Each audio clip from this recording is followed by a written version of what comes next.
नमस्ते बच्चों। सरोज स्मृति के आगे के भाग को लेकर मैं फिर से आई हूँ। पिछली कक्षा में हमने देखा कि जब सरोज 1.25 साल की उम्र की छोटी बालिका थी, तब उनके माँ बाप यह जान गए हैं कि वो ज्ञान में बड़ी अर्थात प्रवीण सिद्ध होगी और अपनी माँ के द्वारा प्रदीक्षण चुंबनों के लाड प्यार से वो पलती रही।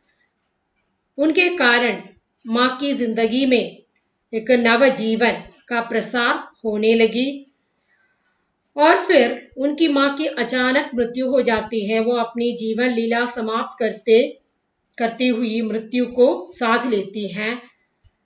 तब वो अपनी नानी की गोद में जाकर पलने लगी।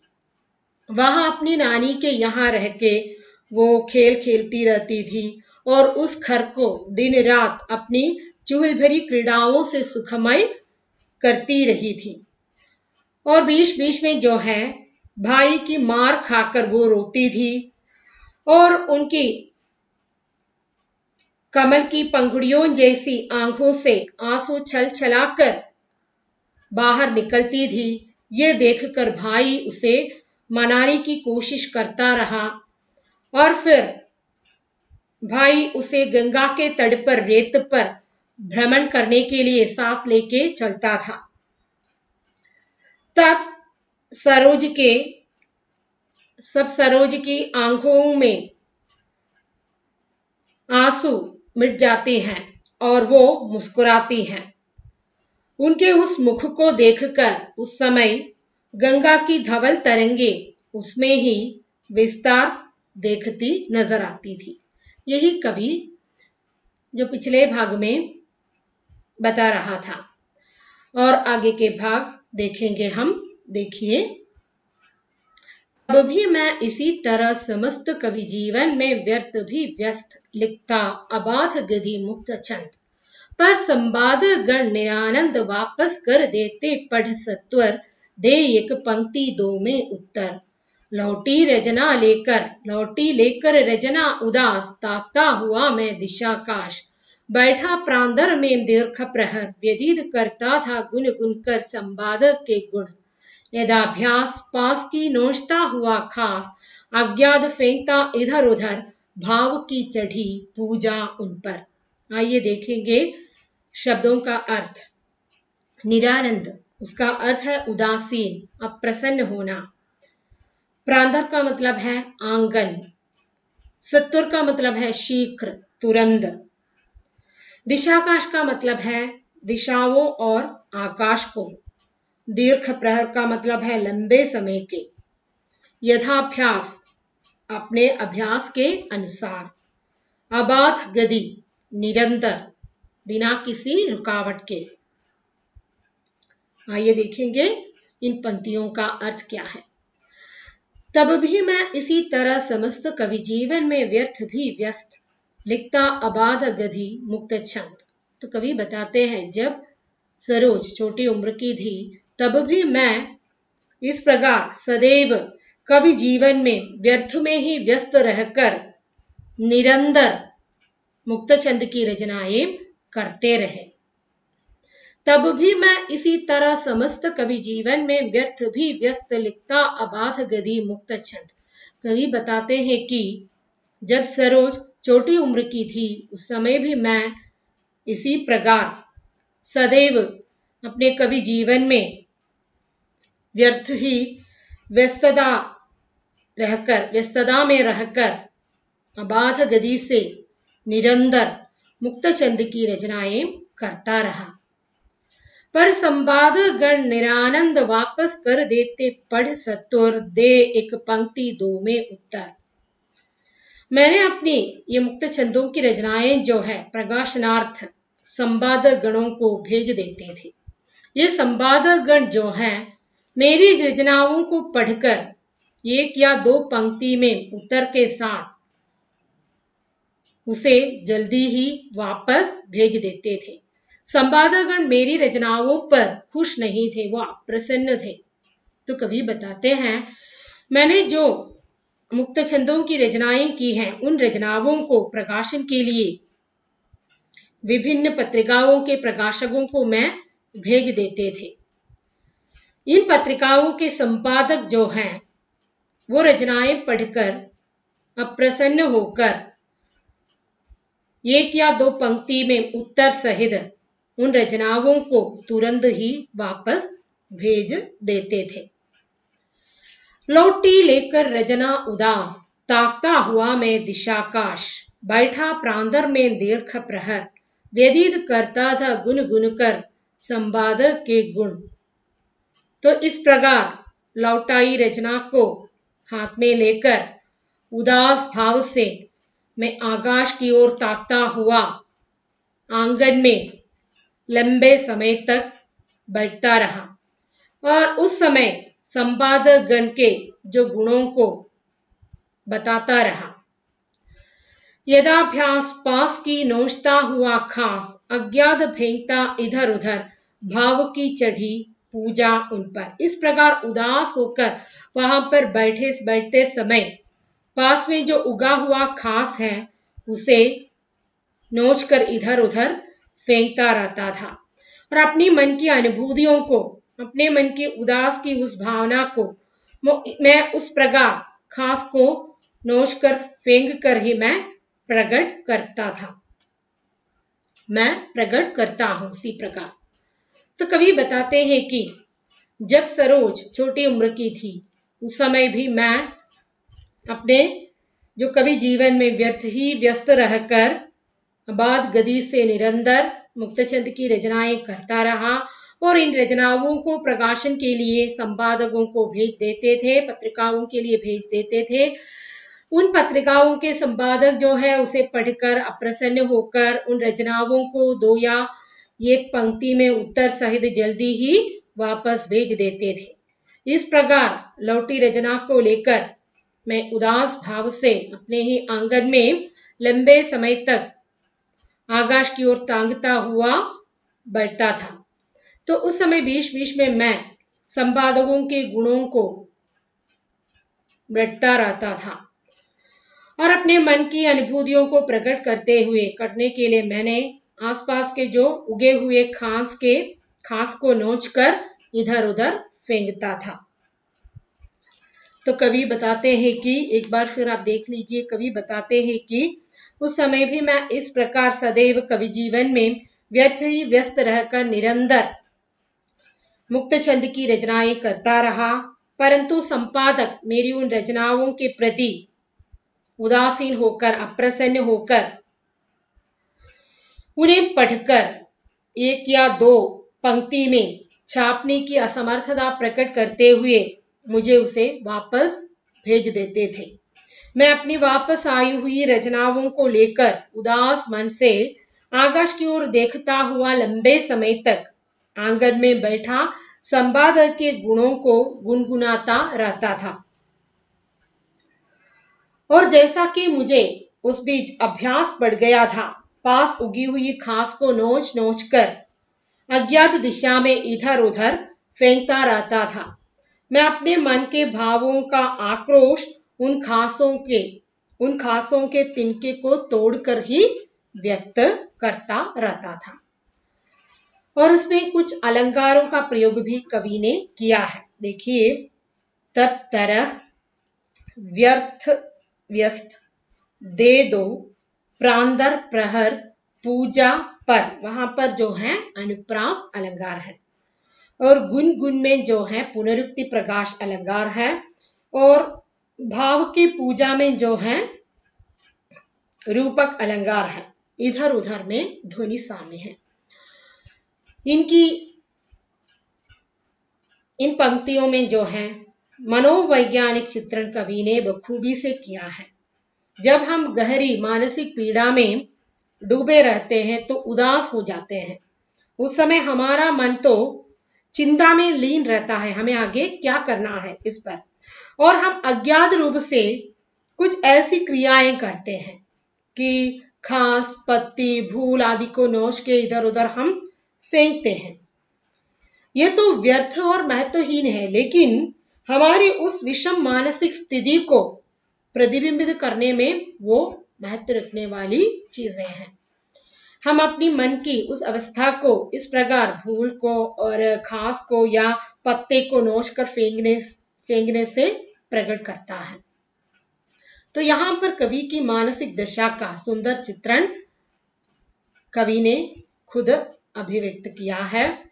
और किस प्रकार वो उदासीन रहता है, उनकी मन की अनुभूतियां किस प्रकार थी, इसे भी वो घास को नोच नोच कर इधर उधर फेंकने के माध्यम से प्रकट करते नजर आते हैं। आइए देखेंगे इसके आगे भाग। याद है दिवस की प्रथम धूप थी पड़ी हुई तुझ पर सुरूह, खेलती हुई तू परी चपल मैं दूर स्थित प्रवास में चल, 2 वर्ष बाद होकर उत्सुक देखने के लिए अपने मुख था गया हुआ, बैठा बाहर आंगन में फाटक के भीतर मेढे पर ले कुंडली हाथ, अपने जीवन की दीर्घ गाथ, पढ़ लिखे हुए शुभ 2 विवाह, हंसता था मन में बड़ी चाह खंडित करने को भाग्य अंक, देखा भविष्य के प्रति आशंक। तो आइए देखेंगे शब्दों का जो अर्थ क्या है। वो सुरूप का मतलब है सुंदर, परी का मतलब है अप्सरा, दूर स्थित का मतलब है दूर पर, दूर देश से, परदेश से, परी चपल का मतलब है परी के समान चंचल, प्रवास का मतलब है परदेश में रहना, खंडित करने को इसका मतलब है असत्य सिद्ध करना, दीर्घ गाथा इसका मतलब है लंबी कहानी, लंबी कथा, अशंग निर्भय भाव, संदेहहीन, भाग्य अंग का मतलब है भाग्य में लिखा हुआ, गाथ का मतलब है कहानी। तो आइए देखेंगे इसका अर्थ क्या है। तो कवि आगे बता रहे थे कि याद है दिवस की प्रथम धूप थी पड़ी हुई तुझ पर स्वरूप, तुम्हारे सुंदर शरीर पर दिवस की प्रथम धूप पड़ रही थी, खेलती हुई तू परी चपल, तू चंचल होकर खेलती रहती थी, मैं दूर स्थित प्रवास में चल 2 वर्ष बाद होकर उत्सुक देखने के लिए अपने मुग्धा गया हुआ, तब तुम अपनी नानी के घर में थी, मैं तब वहां नहीं था, मैं किसी दूर देश में रह रहा था, दूर देश में रह के 2 वर्ष बाद जब मैं तुम्हें देखने के लिए वापस आया, तब मैंने देखा कि तू बैठ के खेल रही है, चंचल परी के समान बैठ के खेल रही है, और तुम्हारे शरीर पर जो है, सुंदर शरीर पर जो है दिन की जो प्रथम धूप पड़ी हुई थी, तुम कहां पर बैठ के खेल रही थी, इसका वर्णन भी कवि बता रहे हैं कि बैठा बाहर आंगन में फाटक के भीतर मेढे पर ले कुंडली हाथ, अपने जीवन की दीर्घ गाथ।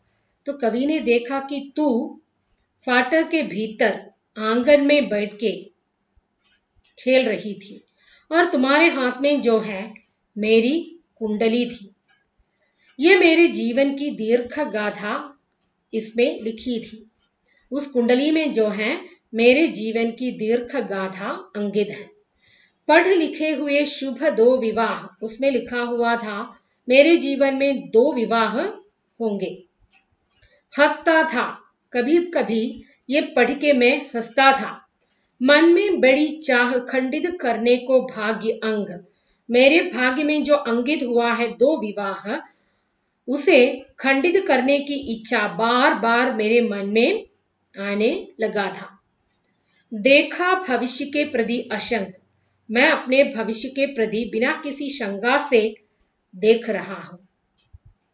तो कवि बता रहे हैं तुम्हारी मां की मृत्यु के बाद जब मैं प्रवास में चले गए थे, तुम अपनी नानी के घर में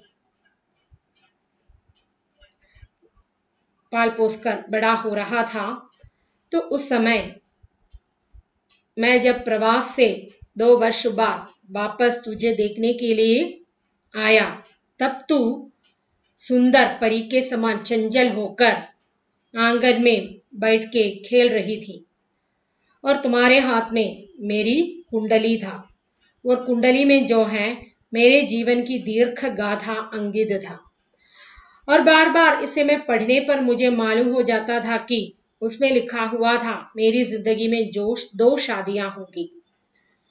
इसे पढ़ के मैं कभी कभी हंसता था और मन में यही इच्छा आने लगी कि मेरे भाग्य में जो लिखा हुआ है उसका खंडन करने को, उसे असत्य सिद्ध करने को। और मैं हमेशा अपने भविष्य की ओर बिना किसी शंका से देख रहा था क्योंकि वो दूसरी शादी नहीं करना चाहते थे और कुंडली में 2 शादियां लिखी थी, इसलिए उसे असत्य सिद्ध करना वो चाहते थे।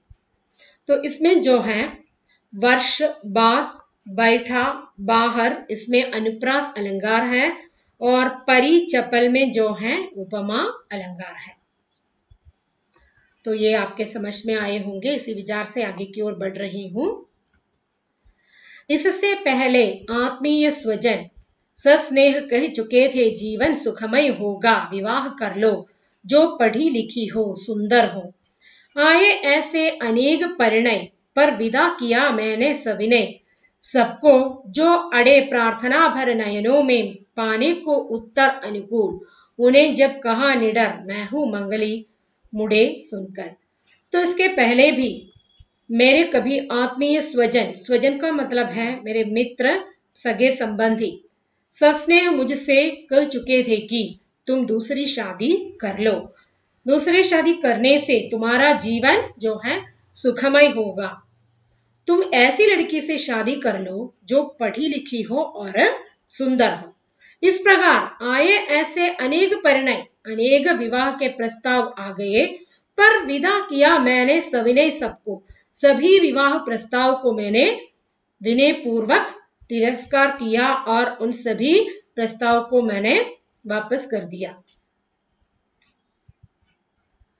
उन सभी प्रस्ताव को मैं विनम्रता पूर्वक लौटा दिया। जो अड़े प्रार्थना भर नयनों में पाने को उत्तर अनुकूल, उनमें कुछ लोग जो हैं मेरे नकारात्मक उत्तर सुनकर भी अनुकूल उत्तर पाने की आशा में अपनी आंखों में याचना का भाव भरकर अड़कर खड़े हो जाते थे, यानी कि मुझसे अनुकूल उत्तर पाने के लिए अडिग होकर प्रार्थना भरे नयनों के माध्यम से, प्रार्थना भरे नयनों में यानी कि अपनी आंखों में याचना भरे भाव को रखकर मुझसे अनुकूल उत्तर प्राप्त करने के उद्देश्य से वहां पर खड़े रहे। उन्हें जब कहा निडर, उनसे भी मैंने निडर होकर कहा कि मैं हूं मंगली मुड़े सुनकर। तो यहां पर जो कवि बताना चाहते हैं वे दूसरी शादी करना नहीं चाहते थे। परिणय का मतलब है विवाह संबंध, विवाह के प्रस्ताव। मंगली का मतलब है ऐसे ग्रहों में उत्पन्न होने वाला व्यक्ति जिसका जीवन ज्योतिष शास्त्र के अनुसार अशुभ और संकटों से परिपूर्ण माना जाता है। मंगली लड़के का विवाह इसलिए प्रायः मंगली लड़की के साथ ही किया जाता है, मंगली जिसके जन्म के समय मंगल ग्रह प्रबल हो, ऐसा भी उसका अर्थ हम ले सकते हैं। तो कुंडली में लिखा हुआ है ज्योतिष शास्त्र के अनुसार ऐसे ग्रहों में उत्पन्न होने वाला है जिनका जीवन अशुभ और संकटों से परिपूर्ण माना जाता है। तो वो अनुकूल उत्तर पाने वालों से वे कहता है कि मैं मंगली हूं, यानी कि ऐसे ग्रहों में मैं उत्पन्न हुआ हूं कि ज्योतिष शास्त्र के अनुसार अशुभ और संकटों से परिपूर्ण उसे माना जाता है। मंगली लड़के का विवाह जो है मंगली लड़की के साथ ही किया जाता है। मंगली जिसके जन्म के समय मंगल ग्रह प्रबल हो, मंगली का मतलब है जिसके जन्म के समय मंगल ग्रह प्रबल हो, तो इसलिए और एक मंगली के साथ ही उसकी शादी हो सकती है। तो ऐसे कहने पर जो लोग हैं मुड़कर चले जाते थे, यही कवि यहां पर बताना चाहते हैं। तो इसमें कुछ अलंकार भी हैं। मंगली मडे में अनुप्रास और संदेह में, सस्नेह में सहोक्ति अलंकार है। ज्योतिष की बातों पर अंधविश्वास के प्रति कटाक्ष भी कवि ने किया है। तो कवि बता रहे थे कि जब वो प्रवास से होकर वापस आ रहे थे तो उनकी बेटी जो है उनके हाथ में उनकी कुंडली लेके बैठकर खेल रही थी। तो कवि को याद है कि उसमें लिखा हुआ है उन्हें 2 शादियां करनी पड़ेगी। उनके भाग्य में जो कुछ भी लिखा हुआ है उसे असत्य सिद्ध करना कवि चाहते थे और इसके लिए वो अपने भविष्य के प्रति बिना किसी शंका से वो ताकता रहता था। और पहले भी उनके बहुत सारे जो सगे संबंधी जो हैं दूसरे विवाह करने के बारे में बता चुके थे। वे लोग बता रहे थे कि दूसरे विवाह करने से तुम्हारी जिंदगी सुखमय हो जाएगी, ऐसी लड़की से तुम शादी कर लो जो सुंदर हो। और कुछ लोग इस प्रकार अनेक विवाह के प्रस्ताव आ गए। उन सारे के सारे विवाह के प्रस्ताव को उन्होंने ठुकरा दिया और वे सभी ने उसे लौटा दिया। और कुछ लोग जो हैं उनसे अनुकूल उत्तर पाने के लिए वे आंखों में दयनीय भाव भरकर वहां पर खड़े रहते थे। उन लोगों से भी वे निडर होकर कहता था कि मैं मंगली हूं, यानी कि मंगल ग्रह में ही मेरा जन्म हुआ है, वो अशुभ है, उनका जीवन संकटों से भरपूर रहेगा, इसलिए एक मंगली व्यक्ति को एक मंगली युवती से ही शादी करना पड़ेगा। तो यह सुनकर वे लोग जो है मुड़कर चले जाते थे। तो कवि अपने जीवन में व्यर्थ ही वो बहुत सारे जो मुक्तछंद की रचनाएं व्यस्त होकर लिखता ही रहता था, उसे संपादक गण के पास भेज देते थे। लेकिन वो लोग जो हैं उनकी रचनाएं पढ़कर अप्रसन्न होकर उन सारी की सारी रचनाओं को 1 या 2 पंक्ति में उत्तर सहित वापस लौटा देते थे। और उन रचनाओं को, उन लौटी हुई रचनाओं को लेकर वो उदास भाव से अपने ही आंगन में बैठ के आकाश की ओर ताकता रहता था और अपने आसपास के उगे हुए जो घास को नोच कर इधर उधर फेंकता था और इस प्रकार वो अपनी मन की अनुभूतियों को प्रकट करते थे। तो आज के लिए इतना ही है और अगले दिन अगले भाग को लेकर फिर से मैं हाजिर हो जाऊंगी। तब तक के लिए विदा लेती हूँ। धन्यवाद।